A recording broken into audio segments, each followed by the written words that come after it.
bitter experiences.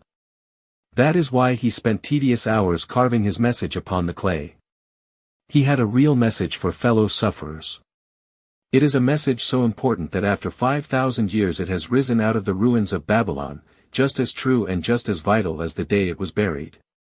Yours sincerely, Alfred H. Shrewsbury. Department of Archaeology. The luckiest man in Babylon. At the head of his caravan proudly rode Sharonada, the merchant prince of Babylon. He liked fine cloth and wore rich and becoming robes. He liked fine animals and sat easily upon his spirited Arabian stallion. To look at him, one would hardly have guessed his advanced years. Certainly, they would not have suspected that he was inwardly troubled. The journey from Damascus is long and the hardships of the desert are many. He did not mind these. The Arab tribes are fierce and eager to loot rich caravans. He did not fear these, for his many fleet-mounted guards were a safe protection. He was disturbed about the youth at his side, whom he was bringing from Damascus. This was Hayden Gula, the grandson of his partner from other years, Arad Gula. He felt he owed Arad Gula a debt of gratitude that could never be repaid. He would like to do something for this grandson. But the more he considered this, the more difficult it seemed because of the youth himself. Eyeing the young man's rings and earrings, he thought to himself. He thinks jewels are for men, yet he has his grandfather's strong face. But his grandfather wore no such gaudy robes. Still, I asked him to come, hoping I might help him get a start for himself and get away from the wreck his father has made of their inheritance. Hayden Gula broke in upon his thoughts. Why do you work so hard, always riding with your caravan upon its long journeys? Do you never take time to enjoy life? Sharonada smiled. To enjoy life? He repeated. What would you do to enjoy life if you were Sharonada? If I had wealth equal to yours, I would live like a prince. I would never ride across the hot desert. I would spend the shekels as fast as they came to my purse. I would wear the richest of robes and the rarest of jewels. That would be a life to my liking, a life worth living. Both men laughed. Your grandfather wore no jewels. Sharonada spoke before he thought, then continued jokingly.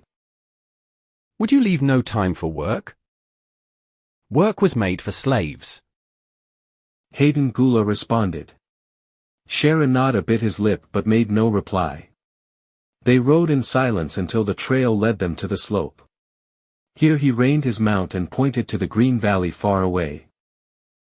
See, there is the valley. Look far down and you can faintly see the walls of Babylon. The tower is the Temple of Bel. If your eyes are sharp, you might even see the smoke from the eternal fire upon its crest. So that is Babylon? I have always longed to see the wealthiest city in all the world. Hayden Gula commented. Babylon, where my grandfather started his fortune. I wish he were still alive. We would not be so sorely pressed. Why wish for his spirit to linger on earth beyond its allotted time? You and your father can carry on his good work. Sadly, neither of us has his gift. My father and I do not know his secret for attracting golden shekels. Sharonada did not reply. He gave rein to his mount and rode thoughtfully down the trail to the valley. The caravan followed behind them in a cloud of reddish dust. Some time later, they reached the king's highway and turned south through the irrigated farms. 3 old men plowing a field caught Sharonada's attention. They seemed strangely familiar. How ridiculous. You do not pass a field after 40 years and find the same men plowing there. Yet, something within him said they were the exact same men. One held the plow with an uncertain grip. The others plodded laboriously beside the oxen. They were ineffectually beating the oxen with their barrel staves to keep them pulling. 40 years ago, he had envied these men. He would have gladly exchanged places with them. But what a difference he saw now. He looked back with pride at his trailing caravan. He saw well-chosen camels and donkeys, loaded high with valuable goods from Damascus. All of this was just one of his many possessions. He pointed to the plowers. They are still plowing the same field where they were 40 years ago, he said. They certainly look like it, but why do you think they are the same men? I saw them there. Sharonada replied. Memories were racing rapidly through his mind. Why couldn't he just bury the past and live in the present? Then he saw the smiling face of Arad Gula, as clear as a picture. The barrier between himself and the cynical youth beside him completely dissolved. But how could he help such an arrogant youth? The young man had spendthrift ideas and bejeweled hands. Sharonada could offer plenty of work to willing workers. But he had nothing for men who considered themselves too good for work. Yet, he owed it to Arad Gula to do something. It could not be a half-hearted attempt. He and Arad Gula had never done things that way. They were not that sort of men. A plan came to him almost in a flash. There were objections. He had to consider his own family and his own social standing. It would be cruel, and it would hurt. But being a man of quick decisions, he waved away his objections and decided to act. Would you be interested in hearing how your worthy grandfather and I joined in the partnership that proved so profitable? He asked. Why not just tell me how you made your golden shekels? That is all I really need to know. The young man parried. Sharonada ignored the reply and continued. We start with those men plowing. I was no older than you are now. I was marching in a column of men. As we approached, good old Megiddo, a farmer, scoffed at the sloppy way they plowed. Megiddo was chained right next to me. Look at those lazy fellows, he protested. The plow holder makes no effort to plow deep. The beaters do not even keep the oxen in the furrow. How can they expect to raise a good crop with such poor plowing? Did you say Megiddo was chained to you? Hayden Gula asked in surprise. Yes, we had bronze collars around our necks. There was a length of heavy chain between us. Next to him was Zabado, the sheep thief. I had known him back in Haran. At the end of the line was a man we called Pirate, because he would not tell us his real name. We judged him to be a sailor. He had entwined serpents tattooed on his chest in a sailor's fashion. The column was made up like this so the men could walk in rows of 4. You were chained as a slave? Hayden Gula asked incredulously. Did your grandfather not tell you I was once a slave? He often spoke of you, but he never hinted at this. He was a man you could trust with your innermost secrets. You, too, are a man I can trust, am I right? Sharonada looked him squarely in the eye. You may rely on my silence, but I am simply amazed. Tell me, how did you come to be a slave? Sharonada shrugged his shoulders. Any man may find himself a slave. It was a gaming house and barley beer that brought me disaster. I was the victim of my brother's foolishness. In a brawl, he killed his friend. I was bonded to the widow by my father. He was desperate to keep my brother from being prosecuted under the law. When my father could not raise the silver to free me, the widow sold me to the slave dealer in anger. What a shame and an injustice! Hayden Gula protested. But tell me, how did you regain your freedom? We will come to that, but not yet. Let us continue my tale. As we passed, the plowers jeered at us. One took off his ragged hat and bowed low. He called out, "Welcome to Babylon, guests of the king. He waits for you on the city walls where the banquet is spread. Enjoy your mud bricks and onion soup." With that, they all laughed uproariously. Pirate flew into a rage and cursed at them roundly. What do those men mean about the king awaiting us on the walls? I asked him. You march to the city walls to carry bricks until your back breaks, he said. Maybe they will beat you to death before it even breaks. But they won't beat me. I will kill them. Then Megiddo spoke up. It doesn't make sense to me to talk of masters beating willing, hard-working slaves to death, he said. Masters like good slaves. They treat them well. Who wants to work hard? Zabardo commented. Those ploughers are wise fellows. They are not breaking their backs. They are just pretending to work. You cannot get ahead by shirking your duties, Megiddo protested. If you plough a hectare, that is a good day's work. Any master knows it. But when you only plough a half, that is shirking. I do not shirk. I like to work, and I like to do good work. Work is the best friend I have ever known. It has brought me all the good things I have ever had. It gave me my farm, my cows, my crops, everything. Yeah, and where are all those things now? Scoffed Zabardo. I figure it pays better to be smart and get by without working. You just watch me. If we are sold to the wolves, I will be carrying the water bag or doing some easy job. Meanwhile, you, who loves to work, will be breaking your back carrying bricks. He laughed his silly laugh. Terror gripped me that night. I could not sleep. I crowded close to the guard rope. When the others slept, I caught the attention of Cardoso. He was doing the first guard watch. He was one of those brigand Arabs. He was the sort of rogue who, if he robbed you of your purse, would think he also had to cut your throat. Tell me, Cardoso, I whispered. When we get to Babylon, will we be sold to the walls? Why do you want to know? He questioned cautiously. Can you not understand? I pleaded. I am young, and I want to live. I do not want to be worked or beaten to death on the walls. Is there any chance for me to get a good master? He whispered back. I will tell you something. You are a good fellow. You gave me no trouble. Most times we go first to the slave market. Listen now. When buyers come, tell them you are a good worker. Tell them you like to work hard for a good master. Make them want to buy you. If you do not make them buy you, the next day you will carry bricks. It is mighty hard work. After he walked away, I lay in the warm sand. I looked up at the stars and thought about work. Megiddo had said that work was his best friend. This made me wonder if work could be my best friend, too. It certainly would be if it helped me get out of this situation. When Megiddo awoke, I whispered my good news to him.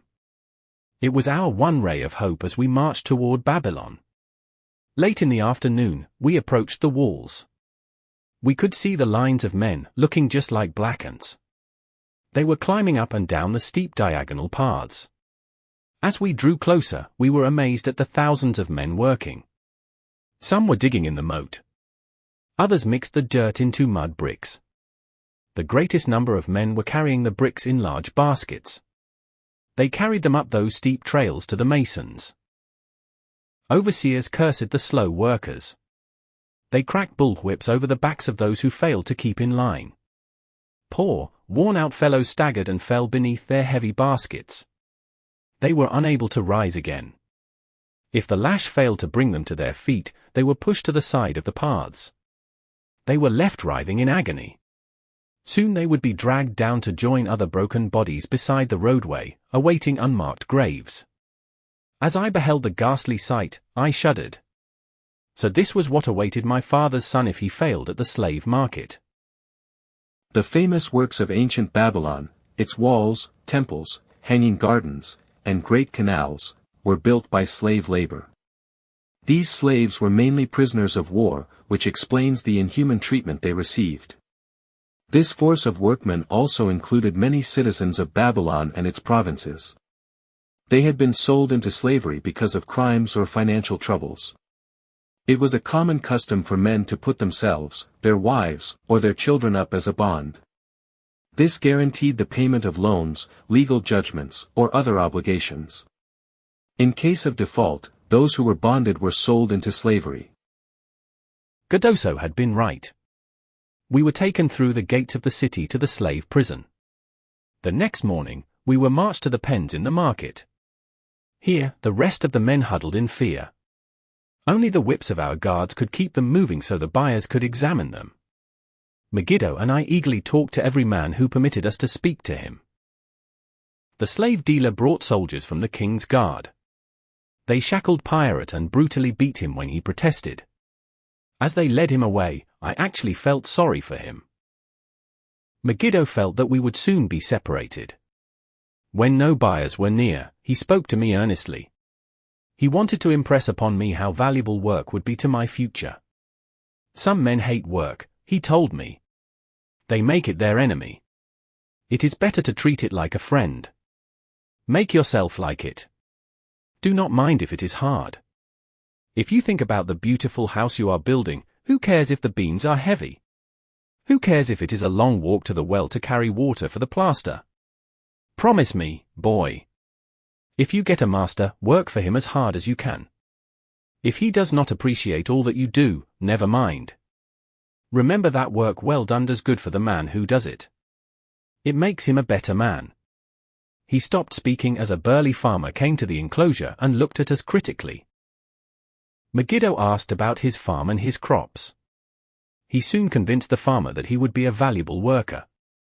After violent bargaining with the slave dealer, the farmer drew a fat purse from beneath his robe. Soon, Megiddo had followed his new master out of sight. A few other men were sold during the morning. At noon, Gadoso confided in me. He said the dealer was frustrated and would not stay another night. Instead, he would take everyone who remained at sundown to the king's buyer. I was becoming desperate. Just then, a fat, good-natured man walked up to the wall and asked if there was a baker among us. I approached him and said, "Why should a good baker like yourself seek out another baker with inferior skills? Would it not be easier to teach a willing man like myself your expert ways? Look at me. I am young, strong, and I like to work. Give me a chance, and I will do my absolute best to earn gold and silver for your purse." He was impressed by my willingness. He began bargaining with the dealer. The dealer had never noticed me since he bought me, but now he spoke enthusiastically about my abilities, my good health, and my positive attitude. I felt like a fat ox being sold to a butcher. At last, much to my joy, the deal was closed. I followed my new master away, thinking I was the luckiest man in Babylon.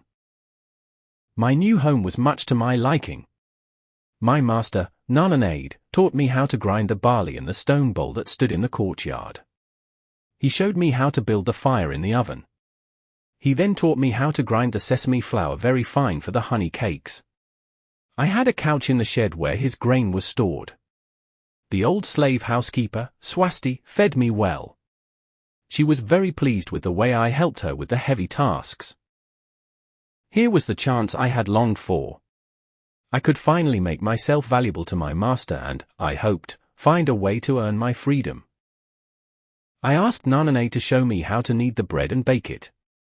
He did this, and he was very pleased with my willingness to learn.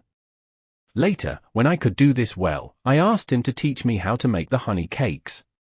Soon, I was doing all the baking. My master was glad to be idle. However, Swasti shook her head in disapproval. Having no work to do is bad for any man, she declared. I felt it was time for me to think of a way to earn coins to buy my freedom. Since the baking was finished by noon, I thought Nananade might approve if I found profitable work for the afternoons. He might even share my earnings with me. Then, a thought came to me. Why not bake extra honey cakes and sell them to hungry men on the streets of the city? I presented my plan to Nananade. I asked him, if I can use my afternoons, after the baking is finished, to earn coins for you, would it not be fair for you to share those earnings with me? That way, I could have money of my own to spend on the things every man desires and needs. Fair enough, he admitted. When I told him of my plan to sell our honey cakes, he was very pleased. Here is what we will do, he suggested. You will sell them at 2 for a penny. Half of the pennies will be mine to pay for the flour, the honey, and the wood used to bake them. Of the remaining pennies, I will take half, and you will keep half. I was very pleased by his generous offer.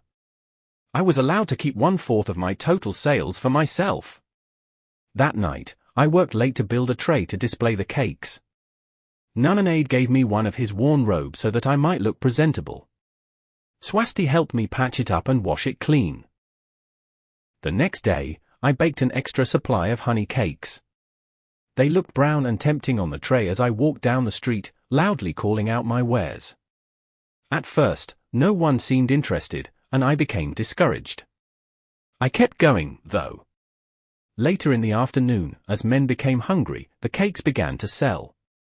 Soon, my tray was completely empty. Nunnanade was very pleased with my success and gladly paid me my share.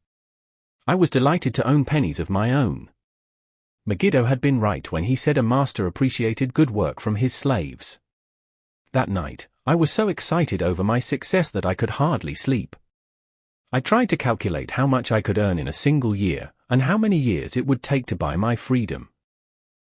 As I went out with my tray of cakes every day, I soon found regular customers. One of these men was none other than your grandfather, Orod Gula. He was a rug merchant who sold his goods to housewives. He traveled from one end of the city to the other. He was always accompanied by a donkey loaded high with rugs, along with a black slave to tend to the animal. He would buy 2 cakes for himself and 2 for his slave. He always lingered to talk with me while they ate. Your grandfather said something to me one day that I will always remember. He told me, "I like your cakes, boy. But better still, I like the fine sense of enterprise with which you offer them. That kind of spirit can carry you far on the road to success." But how can you understand, Hayden Gula, what such words of encouragement meant to a slave boy? I was lonesome in a great city. I was struggling with everything. I had to find a way out of my humiliation. As the months went by, I continued to add pennies to my purse. It began to have a comforting weight upon my belt. Work was proving to be my best friend, just as Megiddo had said. I was happy, but Swasti was worried. "I am afraid for your master," she protested. "He spends far too much time at the gaming houses." One day, I was overjoyed to meet my friend Megiddo on the street. He was leading 3 donkeys loaded with vegetables to the market. "I am doing incredibly well," he told me. "My master truly appreciates my hard work. I am now a foreman. You see, he trusts the marketing to me, and he is even sending for my family. Work is helping me recover from my great troubles. Someday, it will help me buy my freedom so I can once more own a farm of my own." Time went on, and Nunnanade became more and more anxious for me to return from selling. He would be waiting the moment I returned. He would eagerly count and divide our money. He also constantly urged me to seek out new markets and increase my sales. Often, I went outside the city gates to sell to the overseers of the slaves who were building the walls. I hated returning to those disagreeable sights. However, I found that the overseers were very generous buyers. One day, I was surprised to see Zabado waiting in line to fill his basket with bricks. He was gaunt and bent over.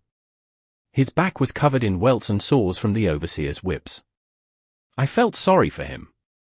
I handed him a cake, and he crushed it into his mouth like a hungry animal. Seeing the greedy, desperate look in his eyes, I ran away before he could grab my tray. "Why do you work so hard?" Orod Gula asked me one day. It was almost the exact same question you asked me today, do you remember? I told him what Megiddo had said about work, and how it was proving to be my best friend. I proudly showed him my wallet full of pennies. I explained how I was saving them to buy my freedom. "When you are free, what will you do?" he inquired. Then, I answered, "I intend to become a merchant." At that moment, he confided in me. He revealed something I had never suspected. "You do not know this," he said, "but I, too, am a slave. I am in a partnership with my master." "Stop!" demanded Hayden Gula. "I will not listen to lies that defame my grandfather. He was no slave." His eyes blazed with anger. Sharonada remained calm. I honor him for rising above his misfortune to become a leading citizen of Damascus. Are you, his grandson, cast from the same mold? Are you man enough to face the true facts? Or do you prefer to live under false illusions? Hayden Gula straightened up in his saddle. In a voice suppressed with deep emotion, he replied. My grandfather was beloved by everyone. His good deeds were countless. When the famine came, did his gold not buy grain in Egypt? Did his caravans not bring it to Damascus and distribute it to the people so that no one would starve? Yet now you say he was nothing but a despised slave in Babylon. If he had remained a slave in Babylon, then he might well have been despised. Sharonada replied. But through his own efforts, he became a great man in Damascus. The gods indeed forgave his misfortunes and honored him with their respect. After telling me that he was a slave, Sharonada continued. He explained how anxious he had been to earn his freedom. Now that he finally had enough money to buy it, he was deeply disturbed about what he should do. He was no longer making good sales, and he was terrified to lose the support of his master. I protested his indecision. I told him, cling to your master no longer. Get the feeling of being a free man once again. Act like a free man, and succeed like one. Decide what you desire to accomplish. Then, let work aid you in achieving it. He went on his way, saying he was glad I had shamed him for his cowardice. One day, I went outside the gates again. I was surprised to find a massive crowd gathering there. When I asked a man for an explanation, he replied, "Have you not heard? An escaped slave who murdered one of the king's guards has been brought to justice. He will be flogged to death today for his crime. Even the king himself is going to be here." The crowd around the flogging post was so dense that I was afraid to go near. I worried my tray of honey cakes would be knocked over. Therefore, I climbed up the unfinished wall so I could see over the heads of the people. I was fortunate enough to get a view of King Nebuchadnezzar himself as he rode by in his golden chariot. I had never beheld such grandeur. His robes and the hangings of his chariot were made of gorgeous gold cloth and velvet. I could not see the actual flogging, though I could hear the shrieks of the poor slave. I wondered how someone as noble as our handsome king could endure watching such suffering. However, when I saw that he was laughing and joking with his nobles, I realized he was cruel. I suddenly understood why such inhuman tasks were demanded of the slaves building the city walls. After the slave was dead, his body was hung upon a pole by a rope attached to his leg so that everyone could see it. As the crowd began to thin out, I went closer. On his hairy chest, I saw a tattoo of 2 entwined serpents. It was Pirate. The next time I met Orod Gula, he was a completely changed man. He greeted me full of enthusiasm. "Look," he said. "The slave you knew is now a free man. There was magic in your words. Already, my sales and my profits are increasing. My wife is overjoyed. She was a free woman, the niece of my former master. She strongly desires that we move to a new city where no man will know I was once a slave. That way, our children will be above reproach for their father's past misfortune. Work has truly become my best helper. It has enabled me to recapture my confidence and my skill to sell." I was absolutely overjoyed. I was so glad that I had been able to repay him, even in a small way, for the wonderful encouragement he had given me. Slave customs in ancient Babylon might seem confusing to us today, but they were strictly regulated by law. For example, a slave could own property of any kind.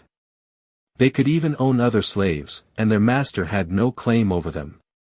Slaves married freely with non-slaves, and children born to free mothers were also free. Most of the city's merchants were actually slaves. Many of these enslaved merchants worked in partnership with their masters and were wealthy in their own right. One evening, Swasti came to me in deep distress. She said, "Your master is in trouble, and I fear for him. Some months ago, he lost a lot of money at the gambling tables. He hasn't paid the farmer for his grain or his honey. He hasn't paid the money lender. They are all angry, and they are threatening him. I replied thoughtlessly. Why should we worry about his foolishness? We aren't responsible for him. She said. Foolish youth, you don't understand. He gave your title to the moneylender to secure a loan. Under the law, the moneylender can claim you and sell you. I don't know what to do. He is a good master. Why? Oh, why should such trouble come to him? Swasti's fears were not groundless. While I was doing the baking the next morning, the moneylender returned with a man he called Sussy. This man looked me over and decided I would do. The moneylender didn't wait for my master to return. He just told Swasti to tell him that he had taken me. With only the robe on my back and the purse of pennies hanging safely from my belt, I was hurried away from the unfinished baking. I was swept away from my dearest hopes, just like a hurricane snatches a tree from the forest and casts it into the crashing sea. Once again, a gambling house and barley beer had brought me to disaster. Sussy was a blunt and gruff man. As he led me across the city, I told him about the good work I had been doing for none and aid. I said I hoped to do good work for him, too. But his reply offered no encouragement. He told me, I don't like this work, and my master doesn't like it either. The king told him to send me to build a section of the Grand Canal. My master told me to buy more slaves, work them hard, and finish quickly. Bullcrap! How can any man finish a big job quickly? Picture a desert without a single tree. There were just low shrubs and a sun burning with such fury that the water in our barrels became too hot to drink. Then, picture rows of men going down into a deep excavation. They lugged heavy baskets of dirt up soft, dusty trails from daylight until dark. Picture food served in open troughs, where we had to help ourselves like pigs. We had no tents, and we had no straw for beds. That was the situation I found myself in. I buried my wallet in a marked spot, wondering if I would ever dig it up again. At first, I worked with good will. But as the months dragged on, I felt my spirit breaking. Then, the heat fever took hold of my weary body. I lost my appetite and could barely stomach the mutton and vegetables. At night, I tossed and turned in unhappy wakefulness. In my misery, I wondered if Zabado had the best plan after all. He tried to avoid work and keep his back from being broken. But then I recalled my last sight of him, and I knew his plan was not a good one. I thought of Pirate with his bitterness. I wondered if it might be just as well to fight and kill. But the memory of his bleeding body reminded me that his plan was also useless. Then I remembered my last sight of Megiddo.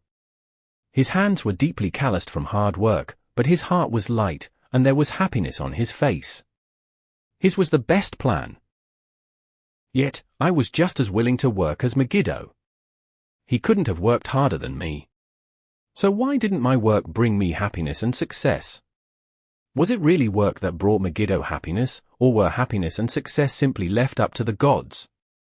Was I going to work the rest of my life without getting what I wanted, without ever finding happiness or success? All of these questions were jumbled in my mind, and I didn't have an answer. I was deeply confused. Several days later, it seemed like I was at the end of my endurance. My questions were still unanswered when Sussy sent for me. A messenger had come from my master to take me back to Babylon. I dug up my precious wallet, wrapped myself in the tattered remains of my robe, and went on my way. As we rode, the same thoughts of a hurricane whirling me back and forth kept racing through my feverish brain. I felt like I was living the weird words of an old chant from my hometown of Haran. Besetting a man like a whirlwind.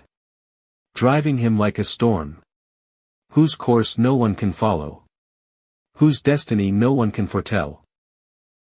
Was I destined to always be punished for things I didn't understand? What new miseries and disappointments were waiting for me? When we rode into the courtyard of my master's house, imagine my surprise when I saw Orod Gula waiting for me. He helped me down and hugged me like a long-lost brother. As we walked together, I tried to follow behind him as a slave should follow his master, but he wouldn't allow it. He put his arm around me and said, "I hunted everywhere for you. When I had almost given up hope, I met Swasti. She told me about the moneylender, who then directed me to your new owner. He drove a hard bargain and made me pay an outrageous price, but you are worth it. Your philosophy and your drive have inspired my new success. I interrupted. That was Megiddo's philosophy, not mine. He insisted. Megiddo's and yours. Thanks to both of you, we are going to Damascus, and I need you as my partner. Then he exclaimed. Look! In just one moment, you will be a free man. As he said this, he pulled out the clay tablet carrying my title from under his robe. He raised it above his head and smashed it into 100 pieces on the cobblestones. With gleeful excitement, he stomped on the fragments until they were nothing but dust. Tears of gratitude filled my eyes. I knew I was the luckiest man in Babylon. You see, in the time of my greatest distress, work proved to be my best friend. My willingness to work saved me from being sold to the slave gangs on the city walls. It also impressed your grandfather so much that he chose me to be his partner. Then Hayden Gula asked. Was hard work my grandfather's secret key to the golden shekels? Sharanada replied. It was the only key he had when I first met him. Your grandfather enjoyed working. The gods appreciated his efforts and rewarded him generously. Hayden Gula said thoughtfully. I am beginning to see. Work attracted his many friends, who admired his hard work and the success it brought. Work brought him the honors he enjoyed so much in Damascus. Work brought him all those great things I admire. And I used to think work was only fit for slaves. Sharanada commented.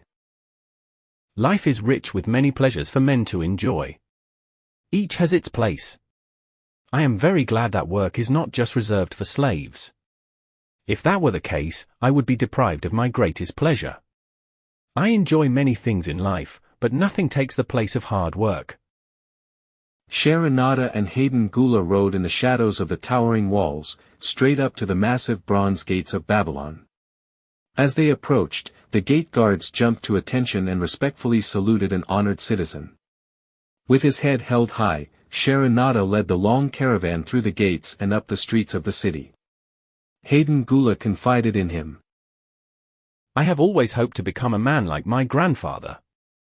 But I never realized exactly what kind of man he was until you showed me.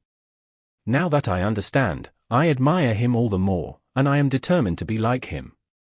I fear I can never repay you for giving me the true key to his success. From this day forward, I will use his key. I will start humbly, just as he did. That fits my true station in life far better than jewels and fine robes. As he said this, Hayden Gula pulled the jeweled baubles from his ears and the rings from his fingers. Then, pulling the reins of his horse, he dropped back and rode with deep respect behind the leader of the caravan. End of The Richest Man in Babylon.